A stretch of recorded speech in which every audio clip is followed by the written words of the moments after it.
আপু কি বিয়ে বসবেন? অবশ্যই বসমু। আচ্ছা, আগের স্বামীর সাথে ডিভোর্স হয়েছে তো? হ্যাঁ হয়েছে। একা একা এই জীবন যাপন করতেছেন? একাই জীবন কাটাইতেছে। একা একা ভালো লাগে? না, ভালো না লাগলে এখন লাগাইতে হইব। স্বামীর কথা মনে পড়ে না? মনে করলে কেমন হিরণ থেকে গাঁদা খকদের সাথে আর কি আবার সম্পর্ক? দুষ্ট গরু থেকে শূন্য গোল অনেক ভালো। হ্যাঁ, আমি এখন আপনি একা ভালো আছেন। একাই ভালো আছে। যাই হোক, আপনি বিয়ে করতে চাচ্ছেন না? হুম। দর্শক, এই আপুর কথাগুলো শুনলেন। আপু কিন্তু বিয়ে করতে চাচ্ছে। ছেলে যেই বয়সের হোক, আপুর তরফ থেকে কোনো ধরনের সমস্যা নেই। সমস্যা আছে? না, কোনো সমস্যা নেই। এমনি কি কাজ করেন আপনি? ওই মানুষের বাসায় কাজ করি। এই দিয়ে সংসার চলে নাকি? না চললে আমি চালাইতে হইব। রোজ দেয় 100 টাকা।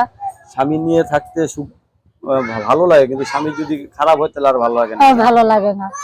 তাই অনেক আপনার সাথে কথা বলতে হবে, কারোর সাথে খারাপ ব্যবহার করবেন না, ঠিক আছে? না না না। রান্না বান্না করে খাওয়াইতে পারবেন যেমন? হ্যাঁ, অবশ্যই পারবো। নাকি বিরক্ত লাগবে?